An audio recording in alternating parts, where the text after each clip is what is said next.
Brian Carney, who of course is one of our sport's greatest assets, because A, he's not northern, so people can't accuse him of being, you know, like all the rest of us.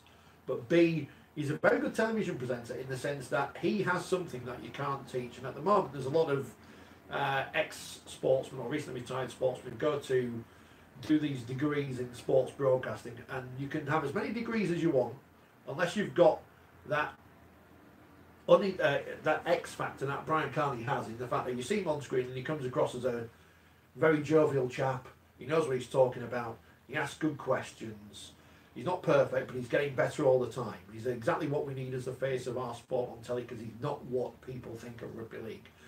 If you've not heard him on the By the Balls podcast with Ross and John, and I know they're kind of related to us, so it's all right, let's plug in this. Like it's a very black sheep cousin. Yeah, it's a very fascinating chat with him. It's a chat more than an interview, and he says some very interesting things about what the sport needs to do. He's very complimentary about Scully, in a backwards compliment as well.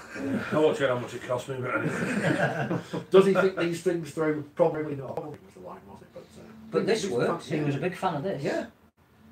The old Malmeninga. We need more of that. We need more, you know, this is why I'm talking about Gerwyn Price. We need more people who, you know, wearing a hat that we can go boom at and build them up into, you know, hate. Well, what are Sky going to do? Their dream is that Anderson plays Gerwyn Price very quickly, and they'll be all over it. It'll be on the thing. The pictures of him pushing him, and you know, and that's what we don't build that up enough, do we? We don't. And that's where the hurdles come in. You know, they know how to build up. When are the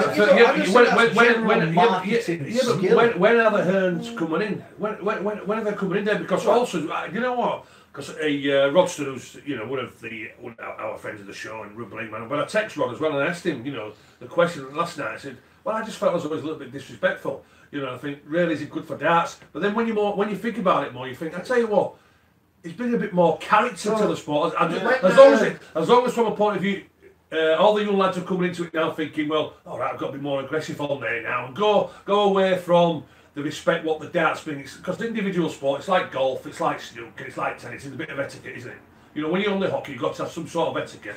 But the more I thought about it, and I thought, well, I've not had no response today from Barry Hearn. As you just mentioned there, he'll be absolutely loving that because of the characters and what he's bringing, Gerwyn Price. And the biggest selling point for him is going to be, with the next competition, hopefully at the World Championships, Anderson and Price, you don't need to market that, it's a sell-out straight away. When the Premier League comes out, they'll both be in there. And when they play at whatever arena, hey, can you remember, say, come watch this. Hey, that'll be up in Scotland. That'll be up in Scotland. I'll tell you what, with that, Gerwyn Price in Wales. That'll be in Wales. Oh, they've got Wales and all of it. Yeah, so you could go home and away. You don't need any marketing or promoting for that, do you? Boy, you have the great, you know, Darryl Powell and Sean Wayne don't like it. What do we do about it? Nothing. Swept under the cap. Don't ask. Don't make a big deal out of it. Yeah.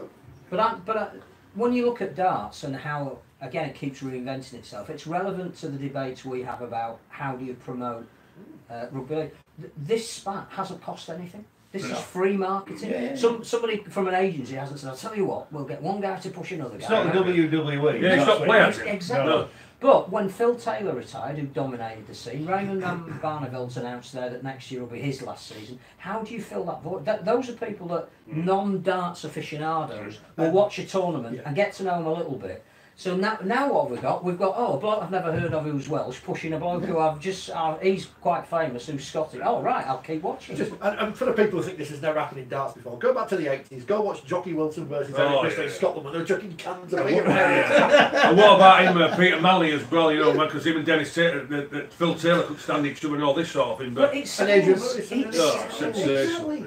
But we don't do enough of that because we have here's the strange thing today. So I was thinking about this. I think we need to promote more rivalries. Hatred's a strong word. You know, whatever it is, pantomime. It's pantomime villainry.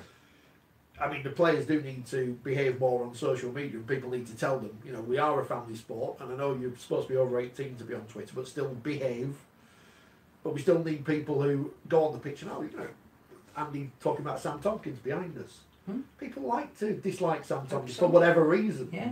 But that's not a bad thing. It's bad when people go on and troll him on social media or whatever. That's bad, but that's the society we live in. Well, I can say what, when you go back in my day, right, and Sean Edwards was coming back into our game in 2020, coaching Wigan, What about him when he scored a try? And he ran to the corner post and the old nodding dog. Yeah. You know, you just got up people. Whatever you want to do, want to go from there, but still, it got a reaction, it got the boo because he was a character from there, and he brought it from there. But it's like sport is, we don't have them sort of characters. But darts now, certainly that kid from there last night. But that's what we need more. I don't think Robert Elston will not just make him, you know, big superstars what he's anticipating, but characters as well. This is the thing. We're now being told off for talking too much about darts. We're using it as an example of how we can get better.